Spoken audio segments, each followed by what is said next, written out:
That's what they eat for breakfast? Around the world, the first meal of the day is full of more surprises and deeper meaning than I ever expected. Yo, what's good, YouTube? I'm Day, and welcome to A Day in the Life, where we explore the world's cultures through real reactions and respectful deep dives. Today, we're traveling the world one breakfast at a time. First stop is Japan. You might be wondering, what's all this goodness I'm seeing right now? Well, let's break it down. As one of the staples of a good Japanese breakfast, you typically enjoy grilled salmon, rice, pickled daikon, quick pickled cucumber, and pickled mustard leaf. You'd also have tamagoyaki, which is a type of Japanese omelet made by rolling together several layers of fried beaten eggs. Also included is natto, a traditional Japanese food made from whole soybeans that have been fermented. And last but not least, there's tofu topped with scallions and bonito flakes. Miso soup, made from fermented soybeans, is praised for aiding digestion and immunity. Rice is considered the staple of life, and grilled fish adds necessary savory protein. In Japan, balance and warmth start the day. The meal isn't about rushing, it's about harmony and care. That says a lot about the culture's values. Next, let's Irene Ajo over to Nigeria for some classic akara and pap. Joy givers, when was the last time you had fluffy, delicious, original Nigerian akara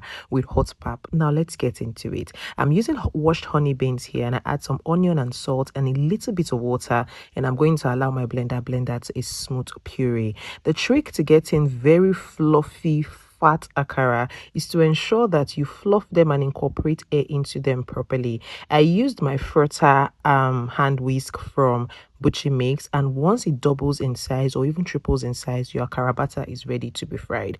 I went in with some diced pepper because I wanted that original akara I grew up eating.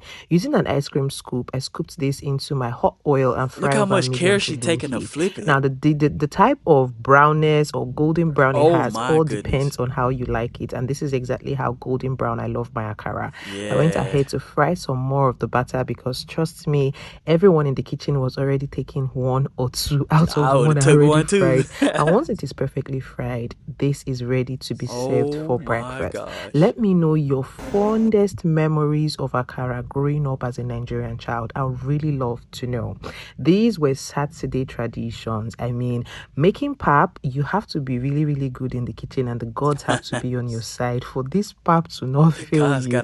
But of course, I'm a pro at making pap, and here you have a classic Nigerian breakfast ready to be devoured. Wow, now that look crispy, flaky. You can almost tell it's got like a crunchy outside, but then a fluffy inside. Oh my God, that look good. I ain't gonna lie to you. Y'all let me know if y'all have ever eaten this, or if y'all are part of the Nigerian community. Do y'all ever dip the akara in the pap, or do you eat it separately? Let me know. Now it's time to voyager over to France so that we can dive into their classic breakfast. It's not rushed. In France, even breakfast is about savoring the moment. Slowing down is culture here. What you find in a traditional French breakfast is a baguette topped with butter and jam. And from what I've heard, you gotta do both of them if you're gonna do it right. But if you thought the baguette was the only bread French people eat, you're mistaken. They also indulge in a flaky boule de pain, a round loaf that often doesn't go stale as quickly as a baguette. This loaf is also eaten with butter and jam. You'd also find the classic croissant, which is a staple not only in France, but I believe is eaten widely in America as well. And you can't forget the espresso. You can often find the French dipping their croissant into their coffee. Another popular breakfast item is the pain au chocolat, which is a sweet roll infused with a few pieces of dark chocolate. The quintessential piece of le petit déjeuner, or breakfast. The croissant paired with coffee embodies French ideals of elegance, indulgence, and slow, mindful enjoyment. What do you think of the breakfast so far, and would you try any of them? Next up, let's viajar to Mexico to check out their chilequiles,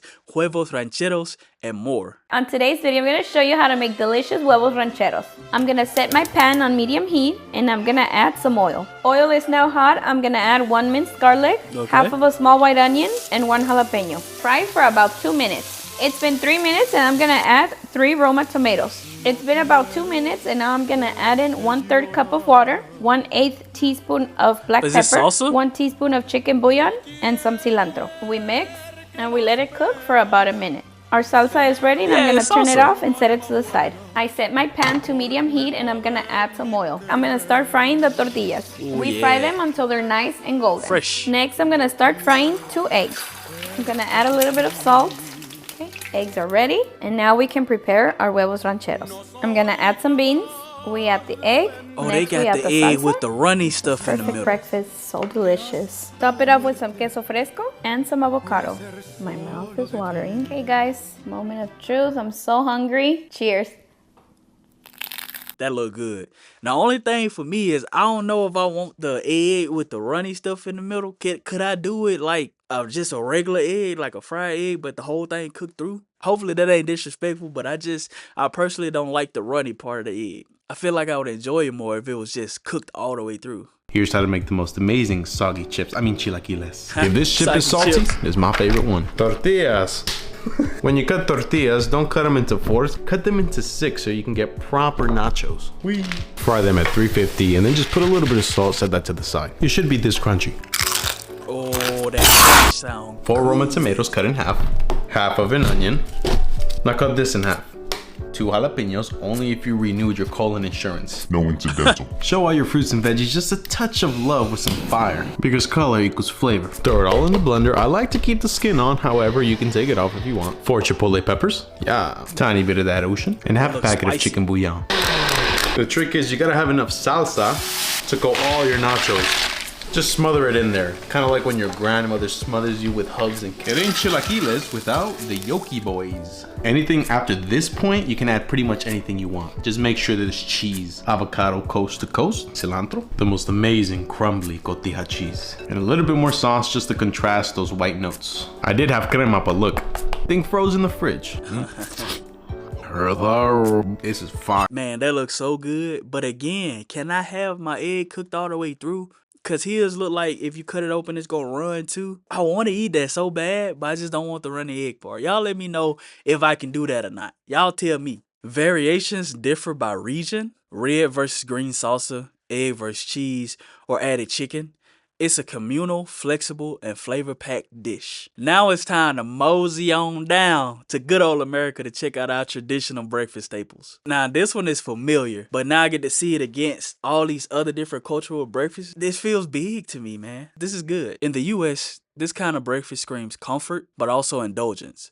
It tells a different story about abundance, but also the pace of life. Typically, you'll find our family sitting down at the breakfast table for some pancakes, bacon, and eggs. We might also indulge in the sweet goodness of French toast. But if we're in a rush or just don't feel like cooking that day, we might sit down for a good old-fashioned bowl of cereal. And you can't forget the waffles, which, like pancakes, are often enjoyed with fruit, butter, and syrup. The classic American breakfast, eggs, bacon, toast, pancakes, and coffee, is an ancient tradition. It's actually the product of industrialism and clever marketing. As diners, factories, and fast mornings became the norm, breakfasts got bigger, sweeter, and more processed. Often more about lifestyle than nutrition. Last but not least, we're gonna prayanisalu over to South India for some masala dosa. It's light, plant-based, and spiced. And the communal way it's eaten speaks to how food and connection go hand in hand in Indian culture. The 2 fermentations back the batter, making it light and healthy. The fillings and condiments reflect regional spices, textures, and vegetarian traditions in South India. So this is a southern Indian dish. It's traditionally served for breakfast. This is a fermented rice and a white lentil batter. Look at the caramelization. How awesome is that? This is going to go as a filling to the masala dosa. This is potatoes, curry leaves, mustard seeds, turmeric, tomatoes in it, some onions, chilies, just a touch of cilantro. Okay.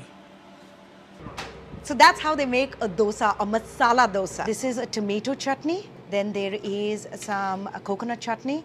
And then it is traditionally served with a sambar. Sambar is a lentil soup. This is as authentic and home cooked as it gets. This is like absolutely incredible. Crispy medu vada.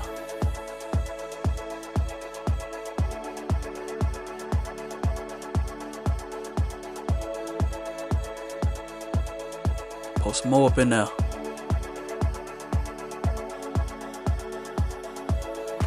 Soaking it for 5 hours. Wow.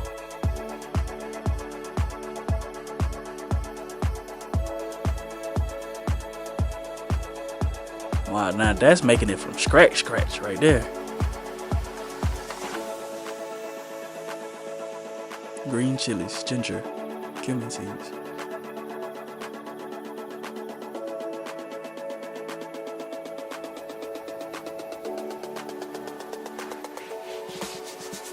Make butter with a wet hand. Oh wow, they put a hole in it with they thumb. And then they deep frying it.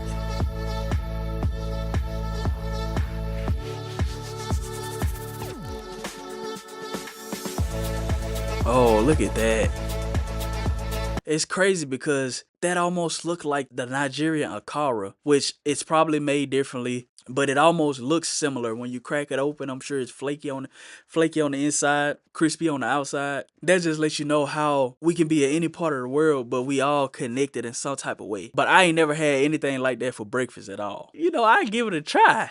I tell you what. Across the world, breakfast isn't just about food, it's about identity. Whether it's a simple croissant or a hearty plate of akara, each tradition reflects climate, history, family, and culture. And it makes you realize we all just starting off our day with something that feels like home. Which of these breakfasts would you try first? Better yet, what does your culture eat for breakfast? Let me know that down there in the comments. I'm learning so much from y'all. Let's keep discovering and learning together, man. But that's gonna be it for this little video, man. Y'all make sure y'all drop a like, hit the subscribe button, and turn on the bell notification if you want to be notified whenever I drop the next video. I got videos coming out every single week, so y'all make sure y'all stay tuned for that. But anyway, man, like always, y'all make sure y'all like, comment, subscribe, share the whole shebang, dog.